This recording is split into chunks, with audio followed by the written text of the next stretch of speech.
NEET paper leak के मुद्दे पर अब चर्चा होगी या पॉलिटिक्स, क्योंकि सरकार चर्चा के लिए तैयार है और विपक्ष पर अचानक डिमांड बदलने का आरोप लगा रही है। मंगलवार को लोक कल्याण मार्ग पर प्रधानमंत्री आवास के सामने अपने समर्थकों के साथ धरने पर बैठे राहुल गांधी से मिलने पहुंचे केंद्रीय मंत्री जितेंद्र सिंह ने यह दावा किया कि राहुल गांधी ने उन्हें ये भरोसा दिया था कि अगर सरकार ने नीट पर चर्चा के लिए हामी भर ली तो धरना खत्म कर देंगे। लेकिन जब सरकार तैयार हो गई है तो राहुल गांधी अपनी बात से पलट गए हैं और फिर उन्होंने केंद्रीय शिक्षा मंत्री धर्मेंद्र प्रधान के इस्तीफे की मांग भी कर दी। अब आज विपक्ष एक बार फिर से सदन से संसद तक हंगामा कर सकता है। कांग्रेस संसद में पेपर लीक पर चर्चा करवाने की मांग करेगी। अगर सदन में बहस हुई तो पक्ष और विपक्ष के बीच तीखी बहस की संभावना है। तो कल राहुल गांधी से मुलाकात करने के लिए पहुंचे केंद्रीय मंत्री जितेंद्र सिंह, उनकी तरफ से कहा गया है कि राहुल गांधी पहले सिर्फ नीट पेपर लीक पर चर्चा की मांग कर रहे थे और अब जो है उनकी तरफ से जो मांग की जा रही कि धर्मेंद्र प्रधान का इस्तीफा होना चाहिए, तो ये अपनी बयानों को और आगे बढ़ा देना है और जो भरोसा उन्होंने दिया था वो भरोसे कि ये गतिरोध खत्म होगा और वो धरना खत्म कर देंगे, तो जो उन्होंने इसमें एक और मांग जोड़ दी है, ये एक तरीके से वो अपनी बात से पलट रहे हैं। ये दावा जितेंद्र सिंह की तरफ से किया गया क्योंकि वो मुलाकात करने पहुंचे थे राहुल गांधी से जब राहुल गांधी वहां धरने पर बैठे हुए थे।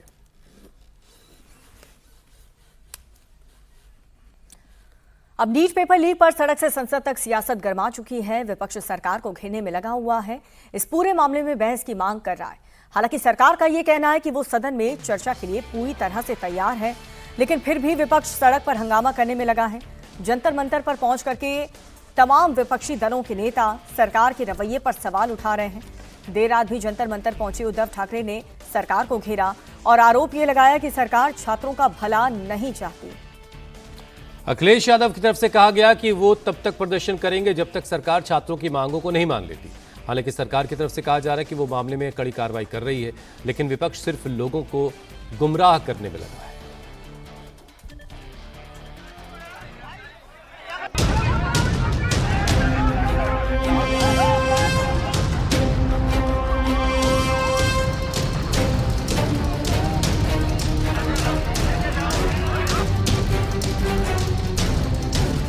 नीट पेपर लीक मुद्दा, विपक्ष ने मांगा धर्मेंद्र प्रधान का इस्तीफा। हमारी मांग है सरकार से कि जो छात्रों की मांग है वो छात्रों की मांग को स्वीकार करें और जो मंत्री हैं वो इस्तीफा दे दें या मंत्रिमंडल से हटा। विपक्ष सुनने को नहीं है तैयार, क्या करेगी सरकार? और अब तो मुझे लगता है कि विपक्ष के सामने कुछ कहना भैंस के आगे बीन बजाने के बराबर हो गया। ये लोग सुनने को ही तैयार नहीं है। विपक्ष ने दिखाई ताकत, सरकार आज देगी जवाब। सिर्फ एक व्यक्ति का पद बचाने के लिए पूरे देश को तोड़फोड़ मचा दी है पूरी दिल्ली में इस सरकार ने, लेकिन इतना अहंकार है कि एक व्यक्ति का सिर्फ एक रेजिग्नेशन ये नहीं कर सकते। पेपर लीक के मुद्दे पर सरकार चर्चा के लिए तैयार है, लेकिन विपक्ष उसे घेरने पर उतारू है। साथ ही कोई पार्टी पीछे नहीं रहना चाहती। राहुल गांधी और अखिलेश की जुगलबंदी 2 दिनों से चल रही थी। राहुल प्रोटेस्ट करके लाइमलाइट ले रहे थे तो दूसरी पार्टियां भी मौके का फायदा उठाने में पीछे नहीं रही। अरविंद केजरीवाल जंतर मंतर पर पहुंचकर मोदी सरकार पर बरसे तो सुप्रिया सुले भी इस प्रोटेस्ट का हिस्सा बनी। मुंबई से चलकर उद्धव ठाकरे भी दिल्ली पहुंचे। उद्धव ठाकरे का हाथ पकड़कर अभिजीत दीपके उन्हें मंच तक ले आए। यहाँ से केंद्र सरकार के खिलाफ नारेबाजी हुई। उद्धव ने भाषण दिया और सीजेपी को अपना समर्थन देते हुए केंद्र सरकार पर हमला बोला। आज उद्धव ठाकरे इस मुद्दे पर प्रेस कॉन्फ्रेंस करने वाले हैं। इस बीच प्रोटेस्ट को लपकने के लिए राजनीतिक दलों में भी होड़ लग गई है। अरविंद केजरीवाल खुद जंतर मंतर पहुंचे तो उनकी पार्टी के सांसद संजय सिंह ने कांग्रेस को घेरना शुरू कर दिया। संजय सिंह ने एक्स पोस्ट पर लिखा, देश के करोड़ों युवाओं के लिए सोनम वांगचुक पिछले 23 दिनों से आमरण अनशन पर हैं। जंतर मंतर पर देश का युवा आंदोलन कर रहा है। 20 जुलाई को युवाओं को बर्बरतापूर्वक पीटा गया। कांग्रेस 1 महीने से आंदोलन को गाली दे रही है और अब राहुल गांधी कह रहे हैं जंतर मंतर नहीं, हमारे धरने में शामिल हों। आखिर युवाओं के आंदोलन को क्यों कमजोर करना चाहती है कांग्रेस? जंतर मंतर के आंदोलन में शामिल होने की अपील क्यों नहीं करती कांग्रेस? बच्चे केवल ये मांग रहे थे कि पेपर लीक नहीं होने चाहिए। एक तो मोदी जी एक नाकाम प्रधानमंत्री हैं जिनसे एक पेपर नहीं कराया जाता। एक पेपर लीक, हर साल पेपर लीक होते हैं, सारे पेपर लीक होते हैं, और जब बच्चे कहते हैं पेपर लीक नहीं होने चाहिए तो उन पर डंडे बरसाते हैं। मोदी जी के अपने बच्चे नहीं है, इसलिए उन्हें पता नहीं है बच्चों का क्या, बच्चे होना क्या मतलब होता है। ये सारे बच्चे हमारे बच्चे हैं, किसी न किसी के माँ बाप के बच्चे हैं। इस तरह से डंडे बरसाना ठीक नहीं है। मोदी जी को बहुत ज्यादा अहंकार हो गया है, इतना अहंकार करना ठीक नहीं है। अरविंद केजरीवाल की पार्टी भले ही कांग्रेस और राहुल गांधी को घेर रही हो, लेकिन यूपी चुनाव से पहले कांग्रेस और समाजवादी पार्टी एक मंच पर आ गए हैं। राहुल हो या अखिलेश, सरकार को घेरने में कोई पीछे नहीं है। मंगलवार को कांग्रेस सड़क पर उतरी तो समाजवादी पार्टी भी पीछे नहीं रही। कांग्रेस समेत समाजवादी पार्टी ने जबरदस्त हंगामा किया। प्रधानमंत्री नरेंद्र मोदी के आवास को घेरने की कोशिश की।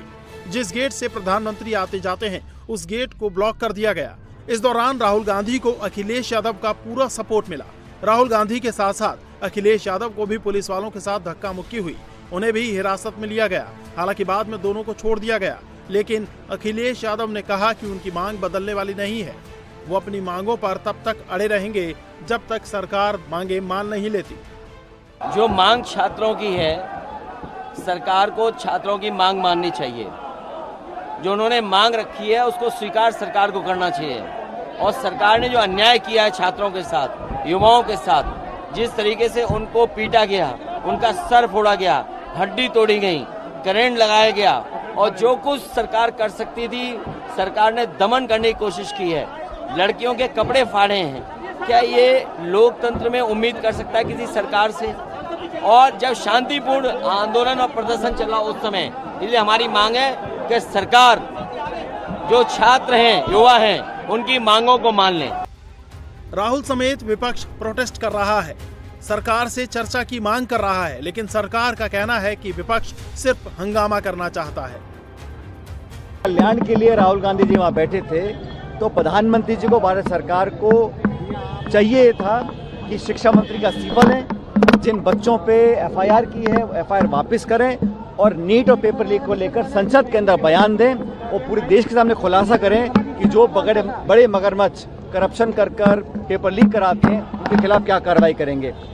बल्कि हुआ ये कि तमाम नेताओं को, राहुल गांधी जी को, प्रियंका जी को, हमारे बहुत से साथियों को आज जेल में बंद कर दिया। ये लोकतंत्र के लिए काला दिवस है। मुझे लगता है कि स्वयं प्रधानमंत्री जी, गृह मंत्री जी, पूरी भारत सरकार को सामने आके देश को समझाना पड़ेगा कि लोकतंत्र में अपनी बात रखने का, हड़ताल करने का, धरना करने का जो अधिकार है उसको वो क्यों छीनना चाहते हैं। आज देश भर में आक्रोश है, समूचे भारतवर्ष में पूरी जनता, पूरा विपक्ष एकजुट होकर नौजवान की लड़ाई लड़ रही है। संवाद नहीं करते, संवाद नहीं करते, संवाद नहीं करते, यही आरोप विपक्ष बार बार लगाता है। पर जब संवाद किए जाते हैं तब आप होते कहाँ हैं? क्या ये मंच नहीं है क्या संवाद के लिए? और अब तो मुझे लगता है कि विपक्ष के सामने कुछ कहना भैंस के आगे बीन बजाने के बराबर हो गया। ये लोग सुनने को ही तैयार नहीं है। कोई मतलब नहीं है। आप सिर्फ हंगामा करेंगे, सड़कों पे हंगामा करेंगे, बाहर लोगों को भ्रमित करने का काम करेंगे। और जो मंच है संवाद के लिए, जहां चर्चाएं सही मायनों में होनी चाहिए, मतलब बाबा साहेब की तस्वीर लगाकर बाबा साहेब के ही विचारों को इस तरीके से खंडित करना, कोई मौजूदा विपक्ष से सीखने का काम करे। एनसीपी शरद गुट की नेता सुप्रिया सुले भी जंतर मंतर पर पहुंची, अपना समर्थन दिया।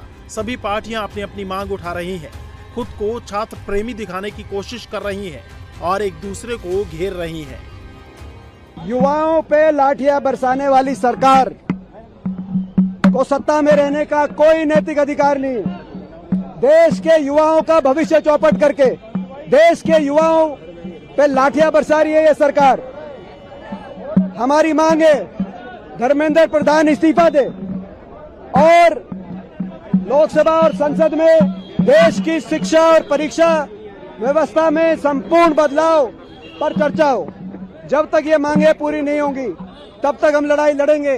सड़क से लेकर संसद तक लड़ेंगे। सिर्फ एक व्यक्ति का पद बचाने के लिए पूरे देश को तोड़-फोड़ मचा दी है पूरी दिल्ली में इस सरकार ने। लेकिन इतना अहंकार है कि एक व्यक्ति का सिर्फ एक रेजिग्नेशन ये नहीं कर सकते। बहुत बड़ी डिमांड्स नहीं थी स्टूडेंट्स की, बहुत छोटी डिमांड थी। उन पे ये आंसू गोला बरसाया गया, लाठी चार्ज किया गया, महिलाओं के कपड़े फाड़े गए, अभद्रता की गई, घसीट के। आज हम बहुत से स्टूडेंट से मिले, यहाँ भी ये भी पता चला है कि पैलेट गन्स का भी इस्तेमाल हुआ है। तो ये हमारे देश के नागरिक थे जो अकाउंटेबिलिटी चाह रहे थे सरकार से, उसके बदले में ये दिया है। ये लोकतंत्र है आज का। नीट पेपर लीक मामले को लेकर केंद्र सरकार संसद में चर्चा के लिए तैयार है, लेकिन विपक्ष सड़क पर ताकत दिखाना चाहता है। सदन के अंदर सरकार की ताकत बढ़ रही है, इसलिए विपक्ष सड़क की राजनीति करके पब्लिक में मैसेज देना चाहता है। एक कहावत है कि विनाश काले विपरीत बुद्धि। डेमोक्रेटिक सिस्टम में अगर शांतमय तरीका, जो हमारा संवैधानिक अधिकार है, मौलिक अधिकार है, to protest peacefully and without arms, ये हमारा फंडामेंटल राइट है। अब इस पर भी कोई शांतमय तरीके से एमपीज लोग, leader of the opposition, Uttar Pradesh के पूर्व मुख्यमंत्री और समाजवादी पार्टी के राष्ट्रीय अध्यक्ष सब बैठे हुए थे शांतमय तरीके से। कोई अशांति का खतरा था नहीं, कोई प्रधानमंत्री की सुरक्षा का खतरा नहीं था, किसी तरह का नहीं था। अपना विरोध प्रकट कर रहे थे, क्योंकि संसद में भी कोई बात नहीं कही जाती है। जैसे ही बात कहने को उठते हैं वैसे ही हाउस बंद कर दिया जाता है, ताकि लोग जान न सकें कि ये कितना कुकर्म ये सरकार कर रही है। राहुल गांधी विपक्ष के नेता के पद की मर्यादा को तोड़ रहे हैं। राहुल गांधी जिस तरह का व्यवहार कर रहे हैं ये दुर्भाग्यपूर्ण है। इस तरह का व्यवहार उनको नहीं करना चाहिए। राहुल गांधी अभी तो 3 हफ्ते तक यूरोप घूम रहे थे, तब युवा की चिंता नहीं थी। और 3 हफ्ता यूरोप से घूम के आ गए हैं तो युवा की बहुत चिंता उनको हो गई। खड़गे जी को बोलने दिया गया, कई नेता बोले हैं, अखिलेश यादव बोले हैं।